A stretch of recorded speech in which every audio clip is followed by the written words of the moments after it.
अज्ञानातिमिरान्धस्य ज्ञानाञ्जनशलाकया चक्षुरुन्मीलितं येन तस्मै श्रीगुरवे नमः। वन्देऽहं श्रीगुरो श्रीयुतापदकमलं श्रीगुरून् वैष्णवांश्च श्रीरूपं साग्रजातं सहगण रघुनाथान्वितं धंसजीवं साद्वैतं सावधूतं परिजनसहितं कृष्णचैतन्यदेवं श्रीराधाकृष्णपादान् सहगणललिता श्रीविशाखान्वितांश्च। हे कृष्ण करुणा सिन्धो दीनबन्धो जगद्पते गोपेश गोपिका कान्ता राधाकान्त नमोऽस्तु ते। तप्तकाञ्चन गौराङ्गी राधे वृन्दावनेश्वरी वृषभानुसुते देवी प्रणमामि हरिप्रिये। वाञ्छाकल्पतरुभ्यश्च कृपासिन्धुभ्य एव च पतितानां पावनेभ्यो वैष्णवेभ्यो नमो नमः। नमो ॐ विष्णुपादाय कृष्णप्रेष्ठाय भूतले श्रीमते भक्तिवेदान्त स्वामिनिति नामिने। नमस्ते सरस्वती देवे गौरवाणी प्रचारिणे निर्विशेषशून्यवादी पाश्चात्यदेशधारिणे। जय श्रीकृष्ण चैतन्य प्रभु नित्यानन्द श्री अद्वैत गदाधरा श्रीवासादि गौरभक्तवृन्द। हरे कृष्ण कृष्ण कृष्ण हरे हरे हरे राम राम राम हरे हरे। मुखं करोति वाचालं भङ्गुं लङ्घयते गिरिं यद्कृपातमहं वन्दे श्रीगुरुं दीनधारिणं परमानन्दमाधवं श्रीचैतन्य ईश्वरं। कृष्णाय वासुदेवाय देवकीनन्दनाय च नन्दगोपकुमाराय गोविन्दाय नमो नमः। ॐ नमो भगवते वासुदेवाय। ॐ नमो भगवते वासुदेवाय। ॐ नमो भगवते वासुदेवाय। हरे कृष्ण। भगवद्गीதை अध्यायं 9 श्लोकं 33। किं पुनर्ब्राह्मणाः पुण्य भक्ता राजर्षयस्तथा अनित्यम् अशुभं लोकम् इमं प्राप्य भजस्व மாம். மொழிபெயர்ப்பு. இவ்வாறு இருக்க புண்ணியமான பிராமணர்கள், பக்தர்கள் மற்றும் புனிதமான அரசர்களை பற்றி சொல்வதற்கு என்ன உள்ளது? எனவே துன்பம் வாய்ந்த இந்த தற்காலிக உலகை அடைந்த நீ எனது அன்பு தொண்டில் ஈடுபடுவாயாக. இதுக்கு முந்தைய ஸ்லோகத்தில் பகவான் சொன்னாங்க இல்லையா, என் கீழ்குலத்தை சார்ந்தவர்கள் யாராக இருந்தாலும் என்னிடம் சரணடைபவர்கள் பரமகதி அடைய முடியும் அப்படின்னு சொல்லிட்டோம். இப்போ அதே மாதிரி தான் நம்ம போன வகுப்பில் பார்த்தோம். சில சுகதேவ கோஸ்வாமி கூட சொல்கிறாங்க, பகவானிடம் சரணடைபவர்கள், பகவானின் தூய பக்தர்களிடம் சரணடைபவர்கள் கூட தூய்மை அடைய முடியும், தன்னுடைய பாவ விளைவுகளில் இருந்தும் தூய்மை அடைய முடியும் அப்படின்னு சொல்லிட்டோம்னா, சூத்திரர்கள் ரொம்ப தாழ்ந்த குலம், அதைவிட தாழ்ந்த நிலையில் இருப்பவர்கள் இல்லையா, இது கிராத ஊனாண்ட புலிந்த புல்கச்ச ஆபீர சும்ப யவனாக அப்படின்னு சொல்லிட்டு அந்த ஒரு நிலையில் இருப்பவர்கள் கூட பகவானுடைய சர்வ வல்லமை படைத்த பக்தர்களிடம் சரணடைபவர்கள் அவர்களும் தூய்மை அடைய முடியும் அப்படின்னு சொல்லி ஸ்ரீ சுகதேவ கோஸ்வாமி ஸ்ரீமத் பாகவதத்தில் சொல்கிறாங்க. இது இப்போ அந்த மாதிரி இருக்கிறவங்களே தூய்மை அடையும் போது, இப்போ இங்கே சொல்லியிருக்கிற பிராமணர்கள், புண்ணியமான பிராமணர்கள், பக்தர்கள், புனித அரசர்களை பற்றி சொல்ல என்ன உள்ளது அப்படின்னு சொல்லி இங்கே பகவான் சொல்கிறாங்க. அப்போ அடுத்த லைனில் பார்த்தோம்னா, துன்பம் வாய்ந்த இந்த தற்காலிக உலகை அடைந்த நீ எனது அன்பு தொண்டில் ஈடுபடுவாயாக அப்படின்னு சொல்கிறாங்க. இது அப்போ துன்பம் வாய்ந்த இந்த தற்காலிகமான உலகம் இல்லையா. இப்போ இந்த உலகம் எப்படிப்பட்டது? துன்பம் வாய்ந்ததுன்னு சொல்லிட்டாங்க. துக்காலயம் அசாஸ்வதம். இல்லையா? இந்த உலகம் முழுக்க முழுக்க துன்பங்களாலே வந்து நிறைந்துள்ளது அப்படின்னு சொல்லிட்டு வந்து சொல்லப்படுது இது. அப்போ உண்மையான ஆனந்தம் நிறைந்த இருப்பிடம் எங்கே அப்படின்னு சொல்லும்போது ஆன்மீக உலகம் இல்லையா? அப்போ எப்படி துன்பம் வாய்ந்த இந்த தற்காலிக உலகம் இல்லையா? ஆனந்தம் அப்படின்னு சொல்லி சொல்கிறது என்னென்னா, எது நிரந்தரமாக இருக்கோ அதுதான் ஆனந்தம் இல்லை. இங்கே துன்பம் வாய்ந்த இந்த தற்காலிகமான உலகம், இந்த உலகம் கூட நிரந்தரம் கிடையாது. இந்த உலகமும் தற்காலிகமானது,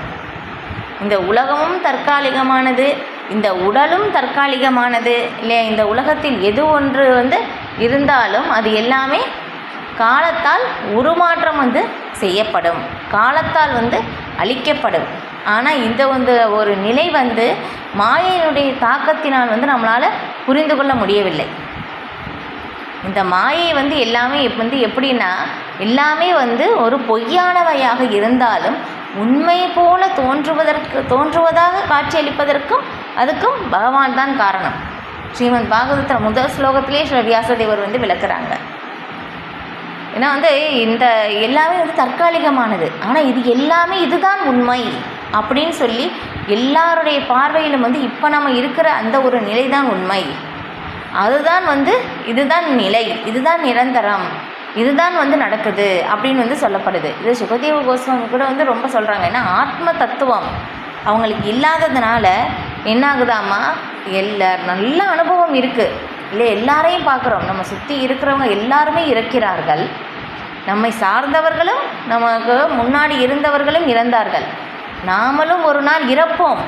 ஆனால் அந்த ஒரு நிலையை வந்து எல்லாருமே வந்து போதுமான அனுபவம் இருந்தாலும் அது வந்து எல்லாருமே மறந்துடுறாங்க இல்லையா? அப்போ அதனால தான் வந்து யாராலையும் வந்து அந்த ஒரு உறுதியான அந்த ஒரு பக்தி சேவையில் வந்து ஈடுபட முடியவில்லை. ஸ்ரீ சுகதேவ கோஸ்வாமி வந்து ரொம்ப ஸ்ட்ராங்காக வந்து சொல்கிறாங்க இல்லையா? இப்போ நம்ம வந்து நாளுக்கு நாள் பார்த்துட்ருக்கோம் இல்லையா? நம்ம மரணத்துக்கும் போகிறோம், அங்கே போயிட்டு வந்து என்ன ஆகுது, திரும்ப நம்முடைய ரெகுலர் அந்த ரொட்டீன் ஒர்க் வந்து நம்ம திரும்ப தொடங்கிடுறோம்.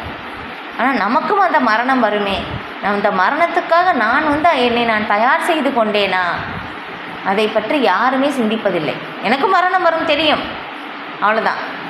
அதுக்கப்புறம் நம்ம வந்து மரணத்திற்கு பிறகு என்ன நடக்கும் இல்லையா? இங்கே இருப்ப எந்த ஒரு சூழ்நிலையும் வந்து நம்மை வந்து மரணத்திலிருந்து காப்பாற்றாது இல்லையா? நம்ம வந்து என்ன செய்கிறோமோ அந்த செயல் எதுவுமே நம்மை காப்பாற்றாது, நம்மை சுற்றி இருப்பது எதுவுமே வந்து நம்மை காப்பாற்றாது.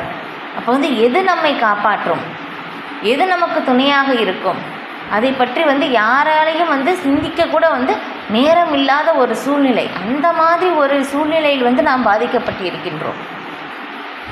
அதான் வந்து இங்கே பகவான் வந்து சொல்கிறாங்க, துன்பம் வாய்ந்த அந்த தற்காலிக உலகை அடைந்த நீ எனது அன்பு தொண்டில் ஈடுபடுவாயாக. சுகதேவ கோஸ்வாமி கூட இது சொல்கிறாங்க. அவங்களுடைய பிரார்த்தனையில் வந்து சொல்லும்போது எப்படி சொல்கிறாங்கன்னா, பகவான் இதில் ஸ்ரீமத் பாகவதத்தில் வந்து இந்த பௌதீக பிரபஞ்சத்தில் சஞ்சரிப்பவர்களுக்கு பகவானுடைய நேரடியான பக்தி தொண்டை தவிர முக்தி அடைவதற்கு வேறு உபாயம் எதுவுமே இல்லை. இதுதான் வழி, பகவானுடன் பக்தி தொண்டு சேவையில் ஈடுபடுவது தான் வழி. இதிலிருந்து வெளியே போகணும்னா வேறு வழியே இல்லை. ஆனால் வந்து பார்த்தோம்னா பாருங்களேன், எல்லாருமே இதை தவிர்த்து மற்ற எல்லா செயல்களையும் வந்து ஈடுபட்டுருக்காங்க இல்லையா? எல்லாருமே வந்து கேட்கும்போதும் ஜபம் செய்யணும் அப்படின்னு சொல்லும்போது, ஹரிநாமம் சொல்லும்போதும் அதுக்கு நேரம் இல்லை இல்லையா? பகவத்கீதை வந்து படிங்க அப்படின்னு சொன்னோம்னா நேரம் இல்லை இல்லையா? எல்லாத்துக்குமே வந்து அவங்களுக்கு வந்து நேரம் இல்லை அப்படின்னு வந்து சொல்கிறாங்க. ஏன் அந்த ஒரு சூழ்நிலை பாருங்கள் இல்லையா? ஏன்னா இது மட்டும்தான் நம்மை வந்து காப்பாற்றும் மரணத்திலிருந்து. எப்படி சொல்லப்பட்டிருக்குன்னா,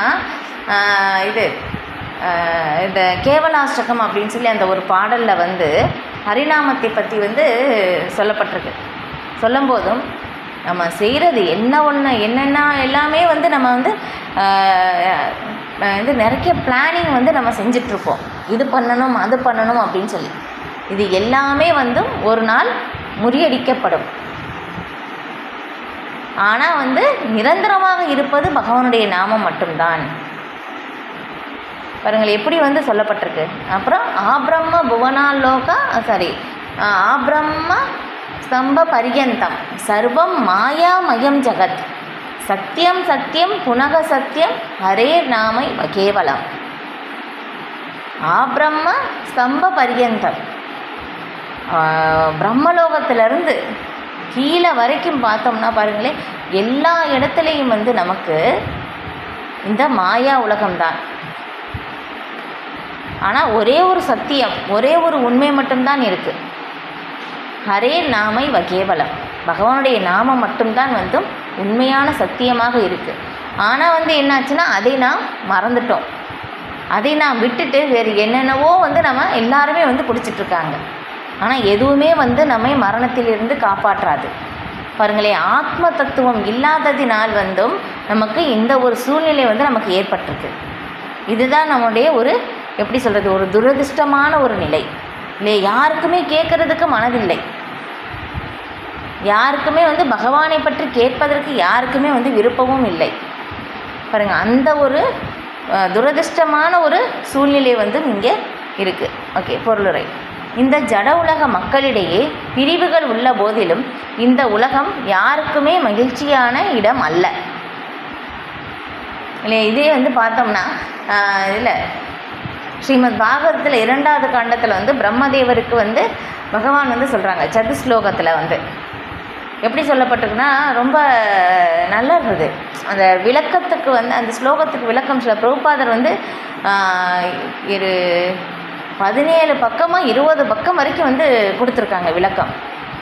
இப்போ அந்த ஸ்லோகத்துக்கு எவ்வளோ விளக்கம் வந்து தேவைப்படுது பாருங்களேன், எவ்வளோ வந்து பிரபுபாதர் வந்து அந்த விளக்கம் கொடுத்துருக்காங்க. இப்போ அந்த ஸ்லோகத்தில் வந்து அந்த பிரபுபாதர் ஒரு லைன் வந்து சொல்லும்போது எப்படி சொல்லியிருக்காங்கன்னா, நம்ம வந்து இந்த உலகத்தில் வந்து நிறைய செயல் வந்து நம்ம செய்வோம் இல்லையா? பொருளாதாரம், அப்புறம் நிதி, இந்த மாதிரி வந்து நம்ம நிறைய செயல்கள் வந்து செய்கிறோம். அதிலிருந்து உப செயல்களும் வந்து இருக்கும் இல்லையா? சுற்றியில் வந்து என்ன ஒரு செயல் செஞ்சாலும் எல்லா விதத்திலையும் வந்து துன்பம் இருக்குது அப்படின்னு சொல்லி யார் உணர்றாங்களோ, எல்லா செயல்களிலும் வந்து எல்லா சூழ்நிலைகளிலும் வந்து துன்பம் இருப்பது உணர்வது அது ரகசியமாமா. அதை வந்து யார் வந்து உணர்கிறார்களோ அவர்கள் வந்து பகவானை தேடுவார்கள். பிரபுபாதர் பாருங்கள் எப்படி அழகாக வந்து எழுதியிருக்காங்க.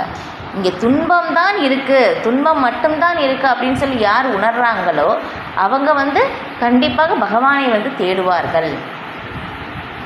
இறுதி வரைக்கும் பகவானை அடைகிற வரைக்கும் அவங்க வந்து தேடுவாங்க. இது துன்பம் தானா, இதுதான் சூழ்நிலையா?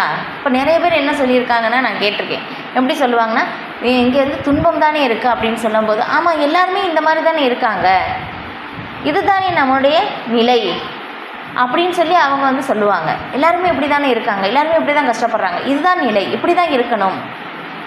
அவங்க என்னந்து ஒரு மைண்ட் செட் என்ன இருக்குன்னா, இது துன்பம்தான், ஒரு துன்பமயமான நிலை தான், நம்ம இங்கே தான் இருக்கணும், இப்படி தான் கஷ்டப்படணும் அப்படின்னு சொல்லி சொல்லிகிட்ருக்காங்க. ஆனால் வந்து துன்பமே படாதவங்க இருப்பாங்க. அவங்க என்ன பண்ணுவாங்கன்னா, ஒரு துன்பம் வரும்போது இதிலிருந்து வெளியே போகிறதுக்கான அந்த ஏற்பாடு வந்து செஞ்சுக்குவாங்க. அந்த ஒரு நிலையும் வந்து இருக்குது. அப்போ வந்து இதை வந்து நம்ம உணர வேண்டும், துன்பம் இருக்குது அப்படின்னு சொல்லி. ஸ்ரீனிவாசரி பிரபு வந்து ஒரு நாள் வந்து வகுப்பில் சொல்லும்போது எப்படி சொன்னாங்கன்னா, எப்படி அந்த இது அடிக்கடி சொல்லுவாங்க அந்த பாயிண்ட் என்னென்னா, எதுவுமே இல்லை என்று உணர்ந்த பின்னர் உண்டு என்பார் அப்படின்னு சொல்லி. அந்த வார்த்தை வந்து எனக்கு ரொம்ப பிடிக்கும். என்னென்னா, இந்த உலகத்தில் வந்து எல்லாமே பார்த்த பிறகும் எதுவுமே இல்லை, எதுவுமே பிரயோஜனம் இல்லை, எல்லாருமே பயனற்றது, எல்லாருமே விட்டுட்டு போயிட்டாங்க அப்படின்னு சொல்லி உணர்ந்த பிறகு கடவுள் இருப்பார், பகவான் இருக்கிறார் அப்படின்னு சொல்லி உணர்வாங்க அப்படின்னு சொல்லி வந்து சொன்னாங்க. அதில் எப்போ உணர்வாங்கன்னா, அந்த 80 வயது ஆகும்போது எல்லாருமே வந்து விட்டு போவாங்க இல்லையா? தன்னுடைய பேங்க் பேலன்ஸ் எல்லாமே வந்து போயிடும் இல்லையா? யாருமே வந்து மதிக்க மாட்டாங்க, உடல்நிலை பாதிப்பு ஏற்படும், சுற்றமும் எல்லாருமே வந்து விட்டுட்டு போயிடுவாங்க. யாருமே வந்து எந்த மரியாதையும் மதிப்பும் இருக்காது. பணம் இருக்கும்போது எல்லாருமே வந்திருப்பாங்க. இப்போ அந்த ஒரு கட்டத்தில் தான் வந்து சிந்திப்பாங்க, ஓ எனக்கு யாருமே இல்லையா, நான் எல்லாருக்காமே வந்து உழைத்தேனே அப்படின்னு சொல்லிட்டு. அப்போ வந்து சிந்திப்பாங்க. அப்போ சிந்தனை செய்து என்ன பிரயோஜனம் இல்லையா? உடல் நமக்கு ஒத்துழைப்பு வந்து கொடுக்காது. அதான் பிரகலாத் மகாராஜா வந்து சொல்கிறாங்க, நம்ம 5 வயதிலிருந்தே நாம் வந்து இதை தொடங்க வேண்டும். இது ரொம்ப ரொம்ப முக்கியம். ஒரு பெற்றோருடைய கடமை வந்து தன்னுடைய குழந்தைகளுக்கு வந்து நம்முடைய இறுதி அடைக்கலம் பகவான் தான் அப்படின்னு சொல்லி வந்து நம்ம கொடுக்க வேண்டும். இதுதான் வந்து ஒரு பெற்றோருடைய கடமை, குழந்தைக்கு வந்து கொடுப்பது அப்படின்னு சொல்லி வந்து சொல்லப்பட்டிருக்கு. இது இப்போ அதான் இங்கே சொல்லப்படுது. ஜட உலக மக்களிடையே பிரிவுகள் உள்ள போதிலும் இந்த உலகம் யாருக்குமே மகிழ்ச்சியான இடம் அல்ல. அது யாருமே உணரலை. மகிழ்ச்சி இல்லைனாலும் பரவாயில்ல, எந்த ஒரு சூழ்நிலை இருந்தாலும் நான் அனுபவிக்கணும் அப்படின்னு சொல்லிட்டு. ஆனால் இதே பாருங்களேன், தெளிந்த புத்தி உள்ளவர்கள் இங்கே எனக்கு இருக்கிறது ஒரு சரியான ஒரு இடம் இல்லை அப்படின்னு சொல்லி உணர்வாங்க. அப்படி உணர்றவங்களுக்கு இந்த பகவத்கீதை புரியும்.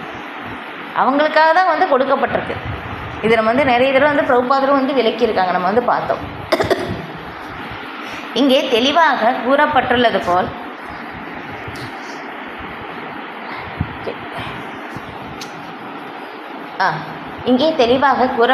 போல் அனித்தியம் அசூகம் லோகம், இந்த உலகம் தற்காலிகமானதும் துன்பங்கள் நிறைந்ததும் துன்பம் நிறைந்ததும் ஆகும். அதான் நல்ல அறிவுள்ள எவனும் இங்கே வாழ மாட்டான் இல்லையா. உண்மையிலே தூய பக்தர்களுக்கு என்னாகும்னா இங்கே அவங்களுக்கு அந்த ஒரு சரியான ஒரு சூழ்நிலையாக அவங்களுக்கு தோணாது.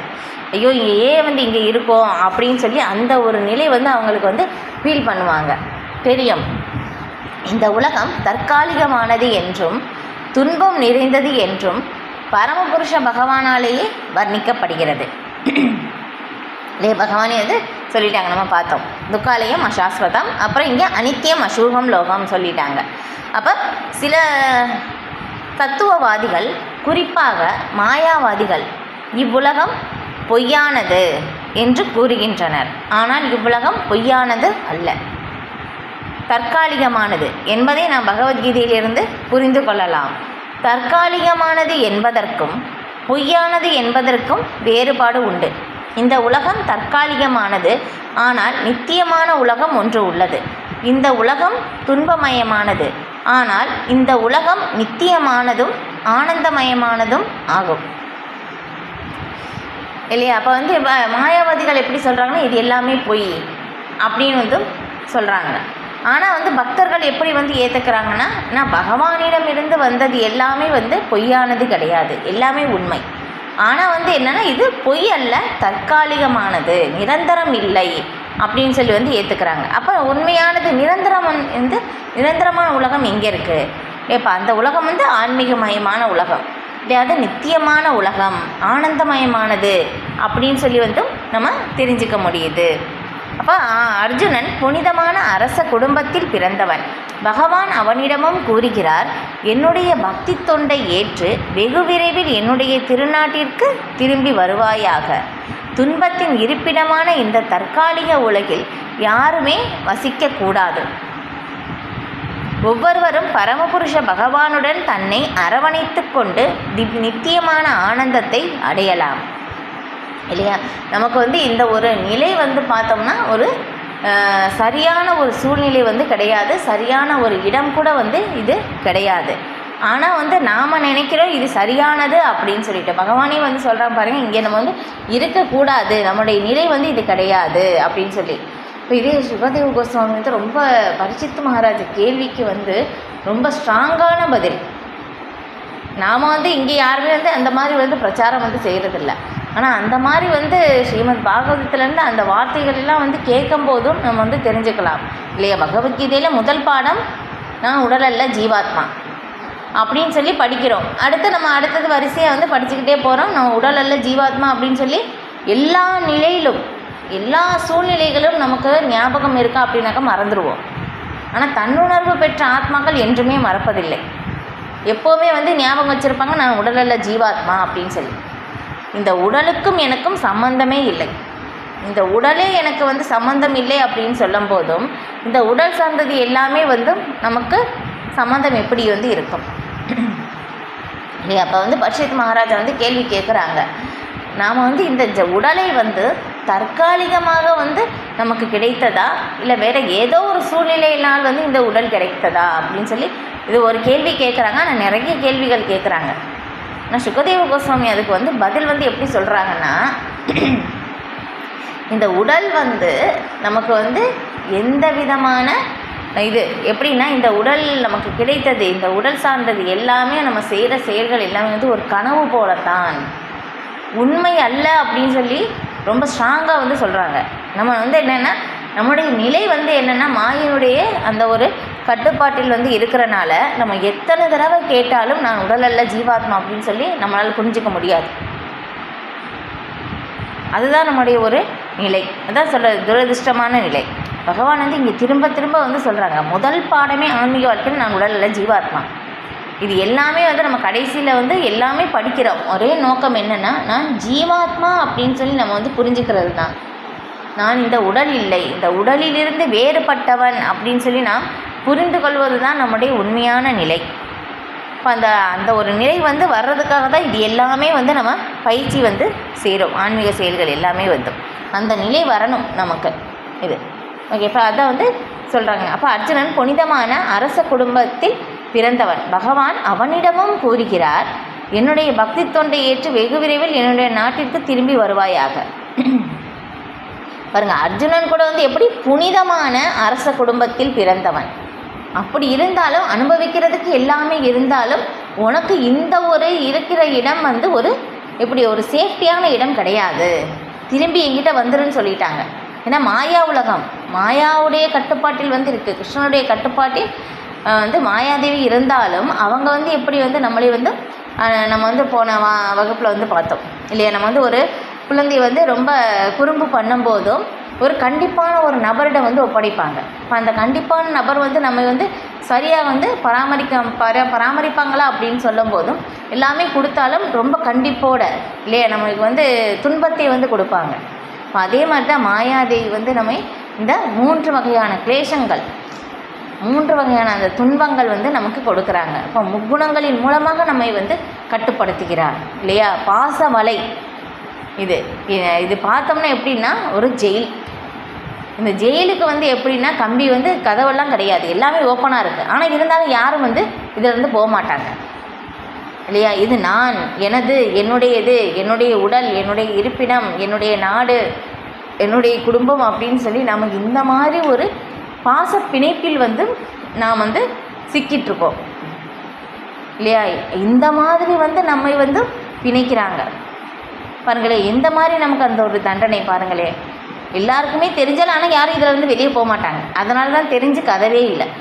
அந்த மாதிரி வந்து வச்சுருக்காங்களாமா இந்த இதில் நம்ம ஜெயிலில். நம்ம வந்து இதில் கட்டப்பட்டு இருக்கின்றோம் அப்படின்னு சொல்லி கூட தெரியாத ஒரு சூழ்நிலையில் வந்து நாம் வந்து இருக்கின்றோம். அப்போ அதான் சொல்கிறாங்க பாருங்கள், அர்ஜுனனுக்கு வந்து புனிதமான ஒரு அரச குடும்பத்தில் இருந்தாலும் இங்கே நீ இருக்க வேண்டாம், என்னுடைய பக்தி தொண்டை ஏற்று நீ திரும்பி என்கிட்ட வந்துடு அப்படின்னு சொல்கிறாங்க. அப்போ பாருங்களேன், எவ்வளவு ஒரு வசதி இருந்தாலும் இங்கே வந்து ஒரு நம்ம வாழ்கிறதுக்கான ஒரு சரியான ஒரு இருப்பிடம் இல்லை அப்படின்னு சொல்லி வந்து பகவான் வந்து இங்கே தெளிவாக வந்து சொல்கிறாங்க. துன்பத்தின் இருப்பிடமான இந்த தற்காலிகமான உலகில் யாருமே வசிக்கக்கூடாது. பாருங்கள் எப்படி சொல்கிறாங்க பாருங்கள் பகவான். யாருமே இங்கே இருக்க வேண்டான்னு சொல்லிட்டாங்க. ஒவ்வொருவரும் பரமபுருஷ பகவானுடன் தன்னை அரவணைத்து கொண்டு நித்தியமான ஆனந்தத்தை பெறலாம் இல்லையா. நம்முடைய உண்மையான அந்த ஒரு உறவு வந்து பகவான் மட்டும்தான் இல்லையா. உண்மையான அந்த இது தந்தை வந்து நல்லா வந்து பார்த்துக்கிறாங்க, அந்த குழந்தை வந்து குறும்பு பண்ணுதுன்னு சொல்லி கண்டிப்பான ஒரு நபரிடம் வந்து ஒப்படைக்கிறாங்க. அது வந்து சரியாக வந்து நமக்கு இருக்காது. அதே வந்து அந்த குழந்தை வந்து திரும்பி தந்தையிடம் வரும்போது எப்படி இருக்கும் இல்லையா. தனக்கு என்ன தேவையோ எல்லாமே வந்து கிடைக்கும், ஆனந்தம் கிடைக்கும். அதே மாதிரி தான் நம்ம வந்து இந்த மாயையுடைய கட்டுப்பாட்டிலிருந்து நம்ம கிருஷ்ணனுடைய கட்டுப்பாட்டுக்கு வந்து வந்துடணும். அது வர்றதுக்கான வழிமுறை தான் வந்து இங்கே சொல்கிறாங்க. நம்ம வந்து பக்தி தொண்டை ஏற்று திரும்பி நம்ம பகவானிடம் வந்து போயிடணும். ஏன்னா பகவானுக்கும் நமக்கும் மட்டும்தான் நித்திய உறவு இருக்குது. பகவான் பரமபுருஷருக்கான பக்தி தொண்டு மட்டுமே எல்லா தரப்பட்ட மக்களின் எல்லா பிரச்சனைகளையும் தீர்க்கக்கூடிய ஒரே வழியாகும் இல்லையா. பார்த்தோம் இப்போ சுகதேவ கோஸ்வாமி வந்து சொல்கிறாங்க, பௌதீக பிரபஞ்சத்தில் சஞ்சரிப்பவர்களுக்கு பகவானின் நேரடியான பக்தி தொண்டை தவிர முக்தி அடைவதற்கான வேறு உபாயம் எதுவும் இல்லைன்னு சொல்லிட்டாங்க. இது மட்டும்தான் வழின்னு சொல்லிட்டாங்க. இப்போ பக்தி தொண்டு தான் வந்து நம்ம வந்து பகவானோட அந்த உறவில் வந்து நம்ம வந்து ஈடுபட முடியும் இல்லையா. அந்த உறவை பற்றி தான் வந்து பகவத்கீதை வந்து பேசுது இல்லையா. வந்து அத்தியாயம் வந்து 4வது அத்தியாயத்தில் அந்த ஸ்லோகத்தில் வந்து பகவான் வந்து சொன்னாங்க, அர்ஜுனன் வந்து கேட்குறாங்க என்னென்னா, நீங்கள் வந்து பகவான் வந்து முதல் ஸ்லோகத்தில் வந்து எப்படி சொல்லுமோ, நான் இந்த விஞ்ஞானத்தை வந்து நான் வந்து உனக்கு முன்னாடி வந்து நான் சூரிய தேவனான விவஸ்வானுக்கு சொன்னேன் அப்படின்னு சொல்லும் போதும் அப்போ வந்து நீங்கள் வந்து சூரிய தேவனுக்கு சொன்னேன் அப்படின்னு சொல்கிறீங்க, இதை நான் வந்து எப்படி வந்து நம்புறது அப்படின்னு சொல்லும்போது அப்போ பகவான் வந்து சொல்கிறாங்க, இதை வந்து நீ வந்து இதுக்கு முன்னாடி நடந்தது எல்லாமே நீ மறந்துடுவ அர்ஜுனா, ஆனால் நான் வந்து எதுவுமே மறக்க மாட்டேன், எல்லாமே எனக்கு ஞாபகம் இருக்கும். இந்த பழம்பெரும் விஞ்ஞானத்தை எப்படி பரமனோடு உறவு கொள்வதை பற்றிய இந்த பழம்பெரும் விஞ்ஞானம் அப்படின்னு சொல்லி அந்த ஒரு வார்த்தையை வந்து சொல்கிறாங்க. எப்படி அப்போ வந்து பகவானுக்கும் நமக்கும் இருக்கின்ற அந்த சம்பந்த ஞானத்தை தான் வந்து இந்த பகவத்கீதை வந்து விளக்குது இல்லையா? அப்போ அதை வந்து நம்ம வந்து பகவானுக்கும் நமக்கும் இருக்கின்ற அந்த உறவை வந்து புதுப்பிக்கணும். உறவு வந்து இருந்தது, நம்ம வந்து அதை வந்து விட்டுட்டு வந்துட்டோம்.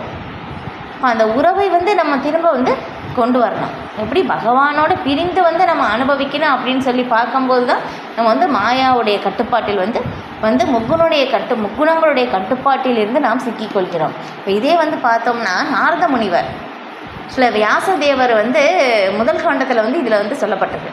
சில முதல் காண்டத்தில் 3வது 4வது அத்தியாயம் வரும்னு நினைக்கிறேன். இப்போ அதில் பார்த்தோம்னா சில வியாசதேவர் வந்து என்ன பண்ணுறாங்கன்னா, ஏன்னா பகவான் தான் எல்லா வேதங்களையும் தொகுத்தார். ஏன்னா பகவானுடைய அவதாரம் தான் சில வியாசதேவர். பகவானே வந்து பகவத்கீதையில் வந்து சொல்கிறாங்க, வேத இஷ்டசர்வே அகம் ஏவ வேத்தியோ வேதாந்த கிருத் வேதவித் ஏவச்சாகம் அப்படின்னு சொல்லி, வேதங்களை தொகுத்தவனும் நானே, வேதங்களை அறிபவனும் நானே அப்படின்னு சொல்லிட்டாங்க. அப்போ பகவானே வந்து இங்கே வந்து சொன்னால் மட்டும்தான் நமக்கு வந்து புரிந்து கொள்ள முடியும். வந்து பகவானே சில வேத வியாசராக வந்து எல்லா வேதங்களையும் வந்து தொகுத்த பிறகும் சில வியாசதேவருக்கு வந்து திருப்தி ஏற்படலை. ஏன்னா ஒரு மனிதருக்கு வந்து கடமைகளுக்குரிய என்னென்ன தேவையோ எல்லாமே வந்து தொகுத்துட்டாங்க. அப்படி தொகுத்த பிறகு வந்து என்ன ஆகுதாமா, அவங்களுக்கு வந்து திருப்தி ஏற்படலை. அப்போ அந்த நேரத்தில் சில வியாசதேவருடைய ஆன்மீக குரு நாரத முனிவர் வந்து வர்றாங்க இல்லையா? அப்போ வந்து இங்கே நான் வந்து ஸ்ரீமத் பாகவதத்தில் பகவத்கீதையில் இப்போ இது எல்லாமே வந்து பார்க்கும்போதும் ஒவ்வொரு விஷயத்துக்கும் பல அர்த்தங்கள் வந்து இருக்குது. அப்போ வந்து பாருங்களேன், பகவானே வந்து இங்கே வந்து எழுதினாலும் நம்முடைய ஒரு பிரச்சனையை வந்து தீர்ப்பதற்கு கண்டிப்பாக ஒரு ஆன்மீக குருவை அணுக வேண்டும் அப்படின்னு சொல்லி அந்த காட்டுறதுக்காக அந்த ஒரு சூழ்நிலை. இப்போ சில வியாசதேவருக்கு வந்து அப்படியே ஆன்மீக குரு அங்கே வர்றாங்க.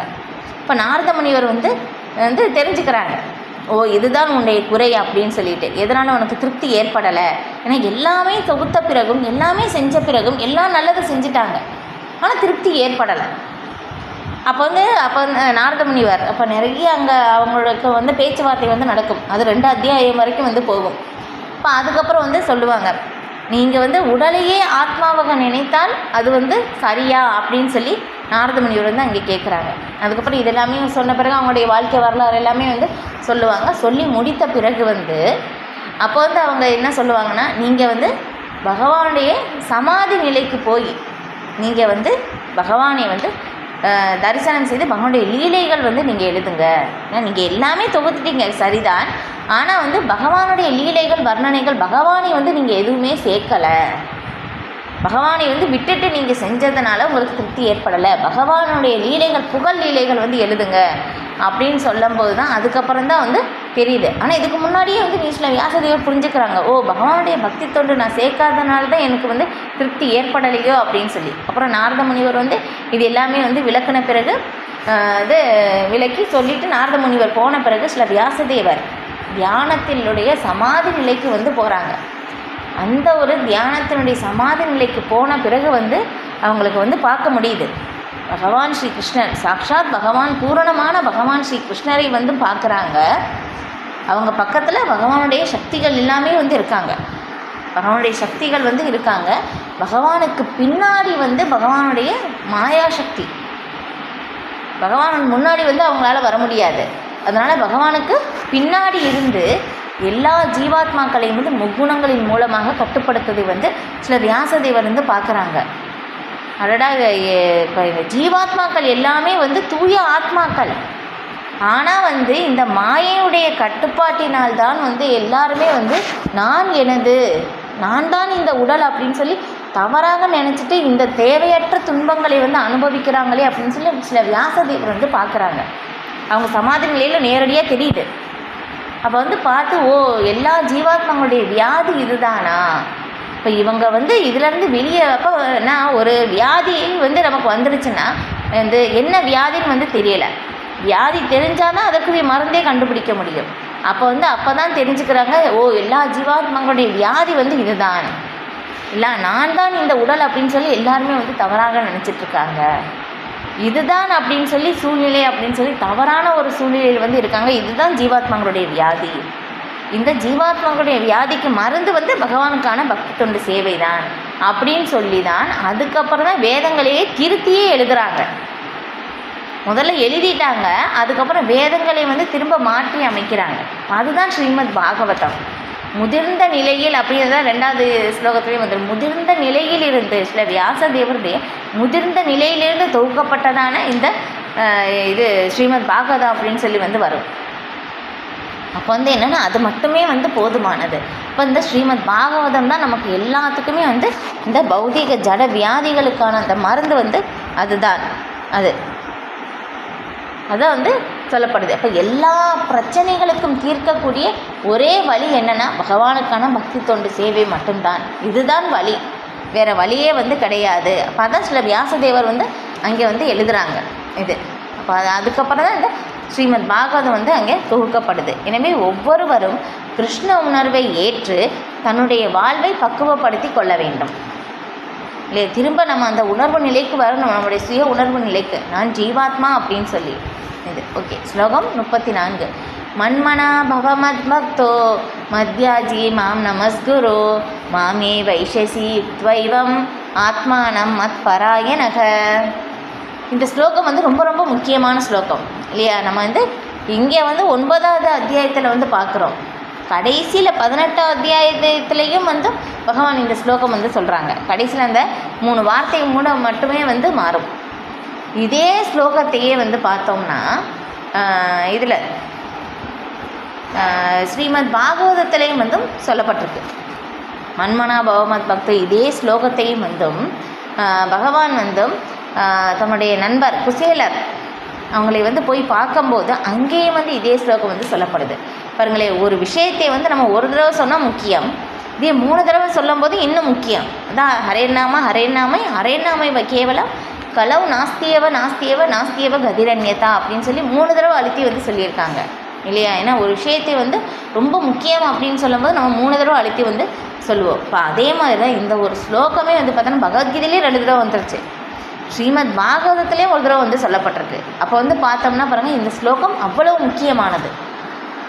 இதே வந்து எப்படி சொல்கிறாங்க பகவான், உனது மனதை எப்பொழுதும் என்னை பற்றி சிந்திப்பதில் ஈடுபடுத்தி எனது பக்தனாக ஆகி எனக்கு வந்தனை செய்து என்னை வழிபடுவாயாக. இவ்வாறாக என்னில் முழுமையாக லயித்து நீ என்னிடமே வருவாய் இல்லையா? பகவானுடைய இன்ஸ்ட்ரக்ஷன் பகவான் வந்து நமக்கு கொடுக்குறாங்க. இதை வந்து நம்ம பயிற்சி செய்யணும்.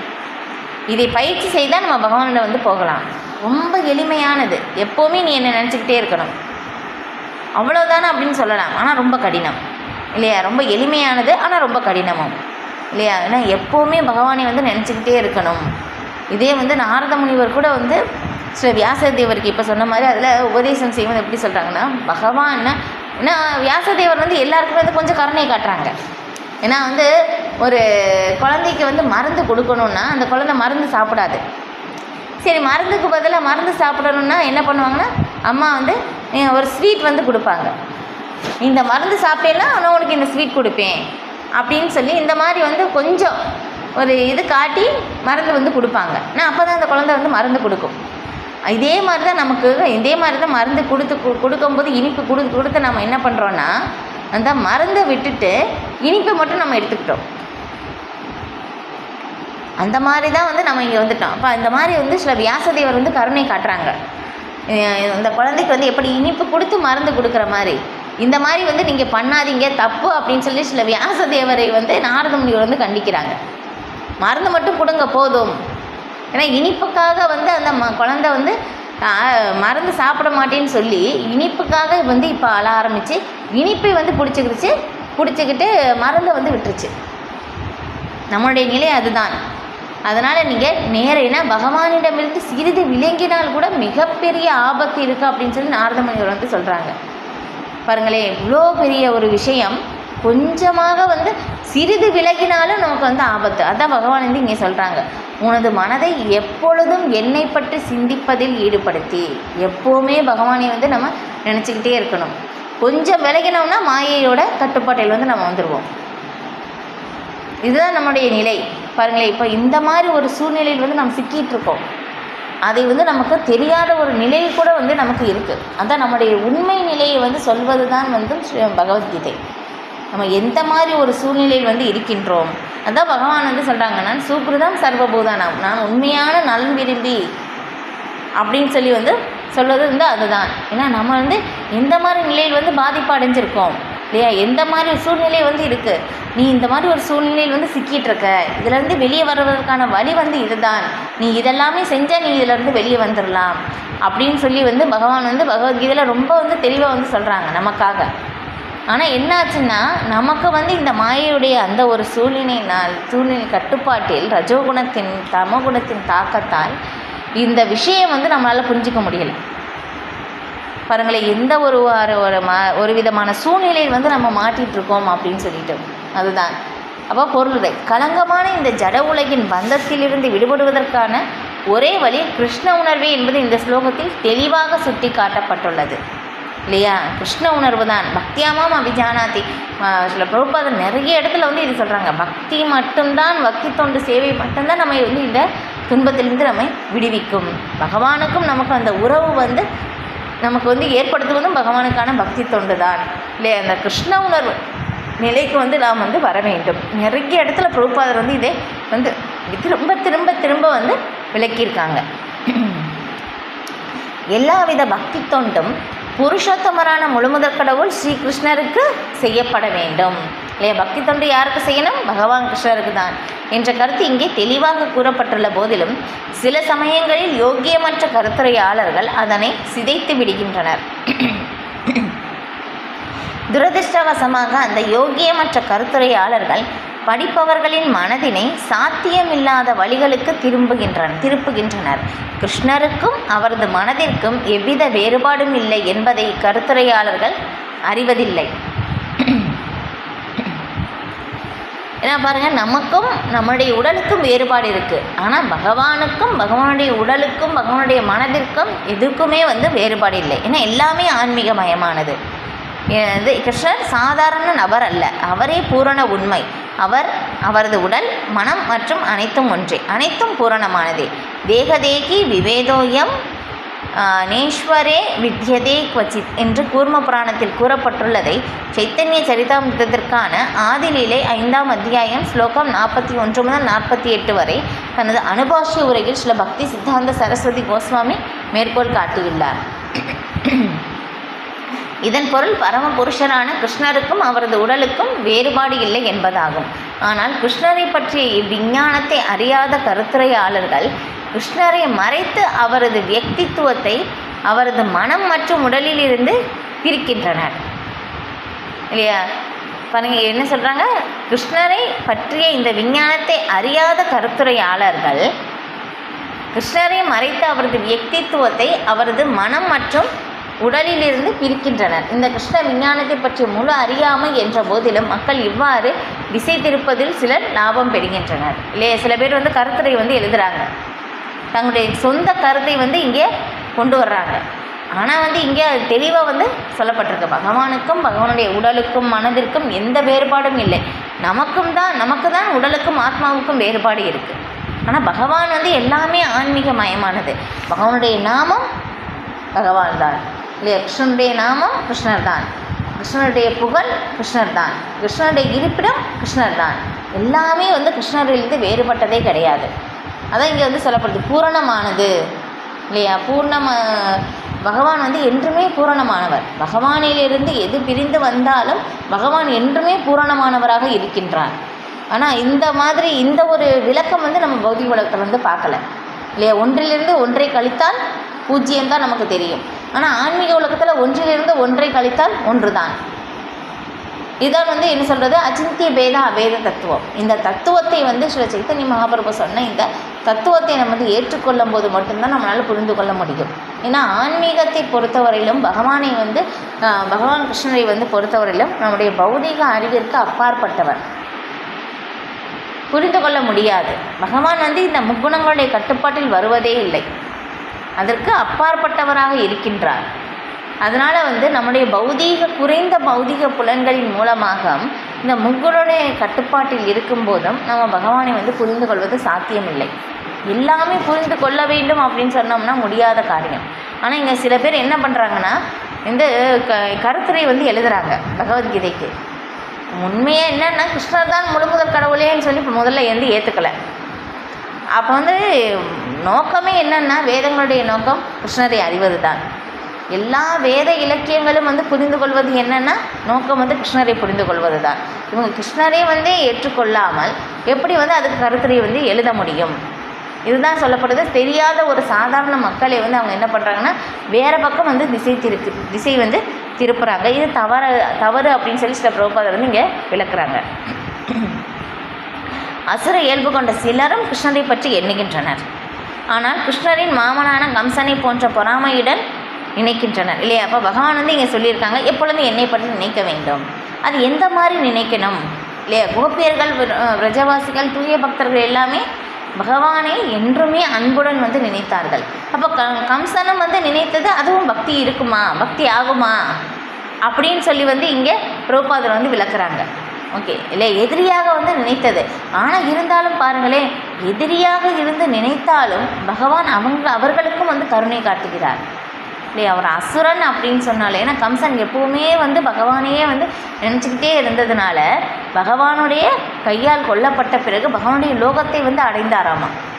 பகவான் மாதிரி அந்த 4 விஷ்ணு ரூபம், ஏன்னா எப்போவுமே அந்த விஷ்ணு ரூபத்தையே வந்து நினச்சிக்கிட்டே இருந்தது.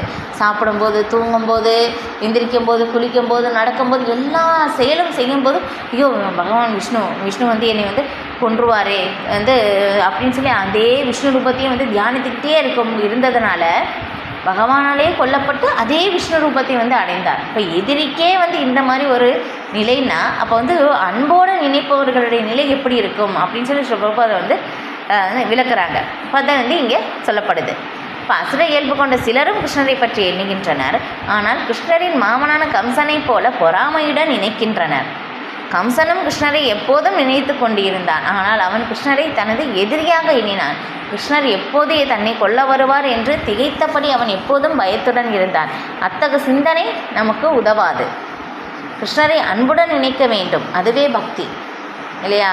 நான் வந்து பகவான் வந்து அந்த ஸ்லோகத்தில் வந்து சொன்னாங்க, இதே அதிகத்துலேருந்து பார்த்தோம் இல்லையா? பத்திரம் புஷ்பம் பழம் தோயம், எப்படி பக்தியுடனும் அன்புடனும் எனக்கு வந்து அளிக்க வேண்டும் அப்படின்னு வந்து பகவான் வந்து சொன்னாங்க இல்லையா? அப்போ அதுதான் வந்து பகவானை வந்து திருப்திப்படுத்தும். இப்போ கிருஷ்ணரை பற்றிய ஞானத்தை தொடர்ந்து விருத்தி செய்ய வேண்டும். அவ்வாறு சாதகமாக விருத்தி செய்வது எப்படி? அங்கீகரிக்கப்பட்ட ஆசிரியரிடமிருந்து கற்க வேண்டும்.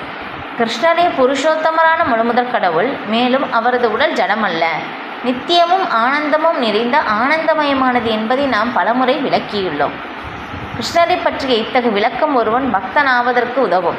மாறாக தவறான மூலத்திலிருந்து கிருஷ்ணரை அறிய முயல்வது பயனற்றதாகும் இல்லையா? கிருஷ்ணரை வந்து எப்படி சாதகமாக நம்ம நினைப்பது அப்படின்னு சொல்லி கேட்கும்போது அதுக்கு பிரபுபாதர் வந்து இங்கே சொல்கிறாங்க இல்லையா? அங்கீகரிக்கப்பட்ட ஆன்மீக குருவை அணுக வேண்டும். அதான் சீட பரம்பரையை வந்து நாம் அணுக வேண்டும் அப்படின்னு வந்து சொல்லப்படுகிறது. அவர்களை அணுகும்போது தான் வந்து தெரியும் நான் வந்து, ஏன்னா அவங்க கிருஷ்ணரை வந்து சுவைத்திருக்கிறார்கள்.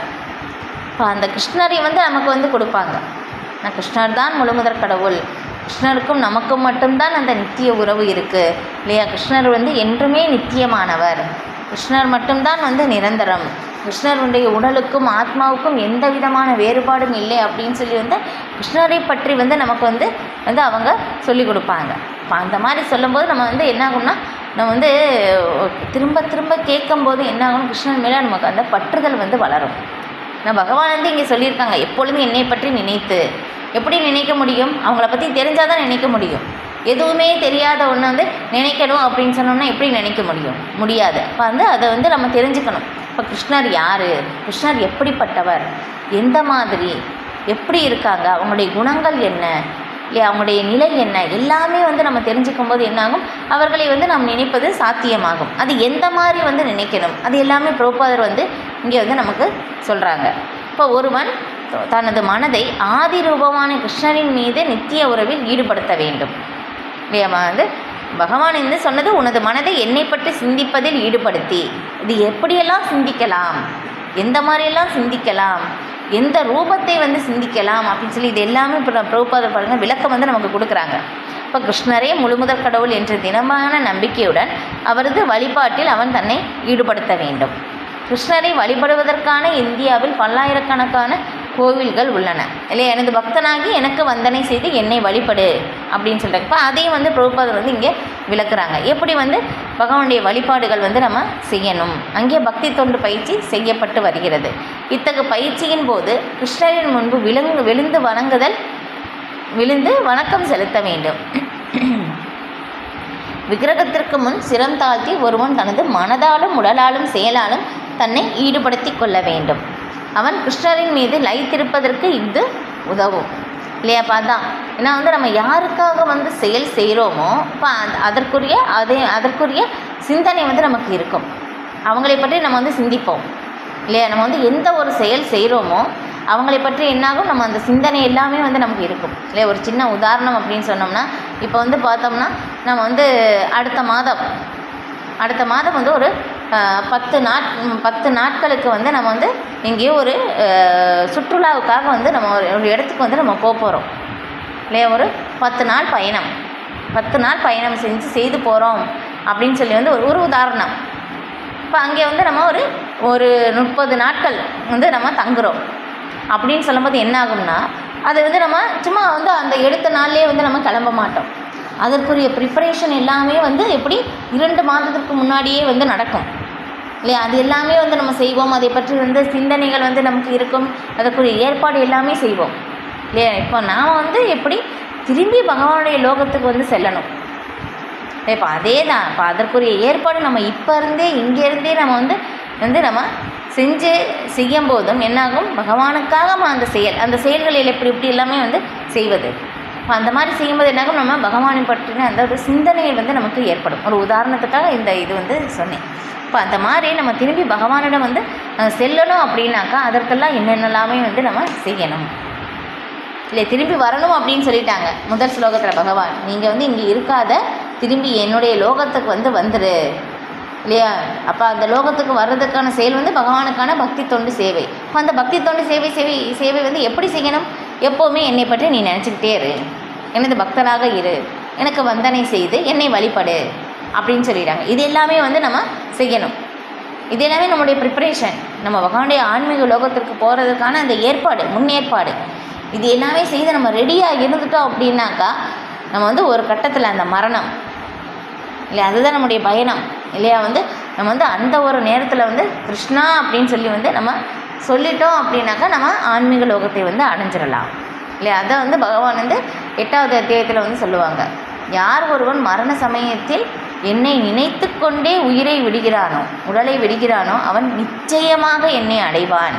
அந்த ஒரு வார்த்தையை வந்து பகவான் வந்து சேர்க்குறாங்க பாருங்கள், நிச்சயமாக இல்லையா. கிருஷ்ணா நம்ம உடலை விடும்போது கிருஷ்ணா அப்படின்னு நம்ம சொல்லிட்டோம் அப்படின்னாக்கா என்ன ஆகும்னா நம்ம பகவானுடைய லோகத்தை அடைவது நிச்சயம். இது ஒரு தூய பக்தர், ஒரு சன்னியாசின்னு நினைக்கிறேன், எனக்கு பேர் கரெக்டாக தெரியல யாருன்னு.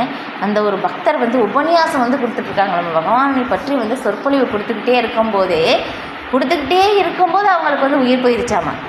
அப்போ அந்த ஒரு நேரத்தில் அவங்க ஜெகநாதா அப்படின்னு சொல்லிக்கிட்டே அப்படியே அவங்களுக்கு உயிர் போகுதாமா. எல்லாருமே வந்து பார்க்குறாங்க அப்படின்னு வந்து சொன்னாங்க பாருங்களேன். இப்போ இதுதான் ஏன்னா பகவானை பற்றின வந்து எப்போவுமே பகவானுடைய சிந்தனையிலே வந்து நம்ம இருக்கும்போதும் நம்ம மரண சமயத்தில் கிருஷ்ணா பகவானை பற்றி வந்து நம்ம நினைக்க வந்து முடியும். இப்போ அதான் வந்து இங்கே சொல்லப்படுது. உடலாலும் மனதாலும் செயலாலும் பகவானை பற்றின அந்த ஒரு செயலில் வந்து நாம் ஈடுபட வேண்டும். அந்த மாதிரி வந்து இருக்கும்போது எப்போவுமே நம்ம கிருஷ்ணரில் லயித்திருப்பது உதவும். இது வந்து உடனே வந்து நம்ம செய்வது வந்து சாத்தியம் வந்து கிடையாது. அதற்குரிய பயிற்சி வந்து நமக்கு வேண்டும். அதுக்கப்புறம் அதுக்கு தகுந்த மாதிரி கிருஷ்ணரை எப்போவுமே நினைக்கிற மாதிரி நம்முடைய வாழ்க்கை சூழ்நிலையை நாம் மாற்றி அமைத்து கொள்ள வேண்டும். இது அப்போ அதுதான். அப்போ இந்த மாதிரி இருந்தோம்னா எப்போவுமே நம்ம கிருஷ்ணரின் மீது லயித்திருப்பது நிச்சயம் உதவும். இது கிருஷ்ண லோகத்திற்கு நம்ம திரும்பி மாற்றி போவதற்கும் நமக்கு உதவும். யோக்கியமற்ற கருத்துரையாளர்களால் யாரும் வழி தவறி செல்லக்கூடாது. நிறைய பேர் வந்து தவறான வழிகாட்டுதல் வந்து செய்கிறாங்க. அந்த தவறான வழிகாட்டுதலால் வந்து கண்டிப்பாக நம்முடைய மனம் திசை திருப்பப்படக்கூடாது அப்படின்னு சொல்லி பிரபுபாதர் வந்து இங்கே சொல்கிறாங்க. இப்போ அதுக்காக தான் வந்து சொல்லப்படுது, அங்கீகரிக்கப்பட்ட ஆன்மீக குருவை ஒரு சீட பரம்பரையை வந்து நாம் அணுக வேண்டியது அவசியம். இப்போ இதே கிருஷ்ணரை பற்றி செவியுறுதல் கூறுதல் என தொடங்கும் 9 விதமான பக்தி தொண்டு கட்டாயம் ஈடுபட வேண்டும். கண்டிப்பாக நம்ம செய்யணும்னு சொல்லிட்டாங்க. அப்போ தூய பக்தி தொண்டை மனித சமுதாயத்தின் உன்னத வெற்றியாகும். கற்பனை ஞானம், யோகம் மற்றும் பலநோக்கு செயல்களிலிருந்து விடுபட்ட தூய பக்தி தொண்டு பகவத்கீதையின் 7ஆம் அத்தியாயத்திலும் 8ஆம் அத்தியாயத்திலும் விளக்கப்பட்டது. முற்றிலும் தூய்மை அடையாதவர்கள் பகவானின் இதர இயல்புகளால், அதாவது அருவ பிரம்மஜோதி அல்லது இதயத்தில் இருக்கும் பரமாத்மா ஆகியவற்றால் கவரப்படலாம். ஆனால் தூய பக்தனும் பரமபுருஷருடைய தொண்டில் நேரடியாக ஈடுபடுவான் இல்லையா. பக்தி பொறுத்தவரையிலும் சில விஸ்வநாத சக்கரவர்த்தி தாக்கூரர் சொல்கிறாங்க, பக்தி எதையும் சார்ந்து இல்லை இல்லையா. மற்ற யோகம் பார்த்தோம்னாலும் வேறு எதையாவது சார்ந்து இருக்குது. ஆனால் பக்தியை பொறுத்தவரையிலும் எதையுமே சார்ந்து இல்லை. கர்மயோகத்தை சார்ந்து இல்லை, ஞான யோகத்தை சார்ந்து இல்லை, தியான யோகத்தை சார்ந்து இல்லை. பக்தி எதுவுமே சாராமல் இருக்குது. ஆனால் மற்ற 3 யோகமே பக்தி பாதைக்கு வந்தால் தான் அது எல்லாமே சக்ஸஸ். மற்றது இல்லைன்னா அப்படின்னா பயனற்றது தான். ஆனால் பக்தி அப்படி கிடையாது, எதையுமே சாராமல் இருக்குது அப்படின்னு சொல்லி ரொம்ப தெளிவாக சொல்கிறாங்க. யார் வேணாலும் பக்தியை நாம் எடுத்துக்கொள்ள முடியும். அதுதான் பக்தி தொண்டின் தூய்மை சொல்லப்படுது. இது இப்போ சிலர் எப்படி இருக்கலாம், பக்தி எதையும் சாரலை, ஆனால் சிலர் பிரம்ம ஜோதியால் கவரப்படலாம், இல்லைனா இதயத்தில் உள்ள பரமாத்மாவின் மீது கவரப்படலாம். ஆனால் தூய பக்தரை பொறுத்தவரையிலும் எப்படின்னா, பரமபுருஷனுடைய கிருஷ்ணர் தான் முழுமுதற் கடவுள் அப்படின்னு சொல்லி தெரிஞ்சு அவருடைய தொண்டில் நேரடியாக ஈடுபடுகிறான் இல்லையா. அதான் இதுலேயும் வரும். பகவத்கீதையில் 8ஆவது அத்தியாயம்னு நினைக்கிறேன். 8ஆவது அத்தியாயமா எந்த அத்தியாயம் கரெக்டாக தெரியல எனக்கு. அதில் அகம் சர்வசிய பிரபுவோ மத்த சர்வம் பிரவர்த்ததே இதிமத்மா பஜந்தே மாம்புதா பாவ சமன்விதாக அப்படின்னு சொல்லிட்டு, ஜட ஆன்மீக உலகங்கள் அனைத்திற்கும் மூலம் நானே அப்படின்னு சொல்லி யார் ஒருவர் புரிஞ்சுக்கிறாங்களோ அவங்க என்னுடைய பக்தி தொண்டில் தன்னை ஈடுபடுத்தி கொள்கிறான் அப்படின்னு பகவான் தான் இங்கே சொல்கிறாங்க. அப்போ கிருஷ்ணர் தான் மூலம், எல்லாத்துக்கும் உரிமையாளர் பகவான் தான், அனுபவிப்பாளர் பகவான் தான் அப்படின்னு சொல்லி இது யார் புரிஞ்சுக்கிறாங்களோ அவங்க அவங்களுடைய தூய பக்தி தொண்டில் ஈடுபடுகிறார். இப்போ கிருஷ்ணரை பற்றி ஒரு அழகான பாடலில் தேவர்களை வழிபடுவதும் மிகவும் அறிவற்றவர்கள் என்றும், கிருஷ்ணருடைய உன்னதமான கருணையை அவர்கள் ஒருபோதும் அடைய முடியாது என்றும் தெளிவாக கூறப்பட்டுள்ளது. கிருஷ்ணனுடைய அழகிய பாடலில் இந்த மாதிரி சொல்லப்பட்டிருக்கு அப்படின்னு சொல்லி பிரபுபாதர் இங்கே விளக்குறாங்க. ஓகே. அப்போ தொடக்க நிலையில் உள்ள பக்தன் சில சமயம் சீரான நிலையிலிருந்து வீழ்ச்சி அடையலாம். இருப்பினும் மற்ற தத்துவவாதிகள் மற்ற யோகிகளை காட்டிலும் அவன் உயர்ந்தவனாக கருதப்பட வேண்டும் இல்லையா. முந்தைய ஸ்லோகத்திலேருந்து போன வகுப்பில் பார்த்தோம் இல்லையா. என்னுடைய பக்தன் ஏதோ ஒரு சூழ்நிலையால் தவறான நிலை தப்பு செஞ்சாலும் அவன் அவனை எப்படி ஒரு சாதுவாகவே கருத வேண்டும் அப்படின்னு சொன்னாங்க. ஏன்னா அவன் ஒரு சரியான ஒரு பாதையை தான் இருக்காங்க. ஏன்னா பக்தி தொண்டு சேவையில் இருக்காங்க. அதனால் அவரை அவர்களை விட இந்த மாதிரி ஒரு பக்தனாக இருந்தும் ஏதோ ஒரு தவறான சந்தர்ப்ப சூழ்நிலை தவறு செஞ்சுட்டாங்கன்னா அவங்க யோகி கர்மியை விட கீழானவன் ஆக மாட்டான் அப்படின்னு சொல்லி பிரபுபாதர் இங்கே விளக்குறாங்க. அதான் இங்கே சொல்லப்படுது. தொடக்க நிலையில் பக்தன் சில சமயங்கள் சீரான நிலையிலிருந்து வீழ்ச்சி அடையலாம். இருப்பினும் மற்ற தத்துவவாதிகள் மற்றும் யோகிகளை காட்டிலும் அவன் உயர்ந்தவனாக கருதப்பட வேண்டும். இப்போ கிருஷ்ண உணர்வில் சதா சர்வ காலமும் ஈடுபட்டு இருப்பவன் பக்குவமான சாது என்பதை புரிந்து கொள்ள வேண்டும். எதிர்பாராமல் நிகழும் அவனது பக்தியற்ற செயல்கள் விரைவில் அழிந்துவிடும். மேலும் வெகு விரைவில் அவன் பூரண பக்குவத்தில் நிலை பெறுவான் என்பதில் சந்தேகம் இல்லை. இதை நம்ம பார்த்தோம் போன வகுப்பிலேயே. இப்போ முழுமுதற் கடவுள் தானே சுயமாக தனது தூய பக்தர்களை கவனித்துக் கொள்வதால் தூய பக்தன் வீழ்ச்சி அடைவதற்கு எந்த வாய்ப்பும் இல்லை இல்லையா. பார்த்தோம், என்னுடைய பக்தன் என்றும் வீழ்ச்சி அடைவதில்லை என்பதை தைரியமாக அறிவிப்பாயாக அர்ஜுனா அப்படின்னு பார்த்தோம் போன வகுப்புலேயே அந்த ஒரு ஸ்லோகம் இது. ஏன்னா பகவான் என்ன சொல்கிறாங்கன்னா, என்னுடைய பக்தனுக்கு நான் ததாமி புத்தியோகம் தான், என்னிடம் வந்தடைவதற்கான அறிவை நானே வழங்குகிறேன் அப்படின்னு சொல்கிறாங்க. ஏன்னா பகவானுடைய ஒரு தூய பக்தரை இங்கே சொல்வது எல்லாமே தூய பக்தர்களை பற்றி. இப்போ அந்த தூய பக்தருடைய பொறுப்பு பகவானே ஏற்றுக்கொள்கிறார். அவங்க மாயையுடைய கட்டுப்பாட்டில் வருவதில்லை. அதான் சொல்லப்படுது. அப்போ அவங்க மாயோடைய கட்டுப்பாட்டு இல்லாமல் பகவானுடைய கட்டுப்பாட்டு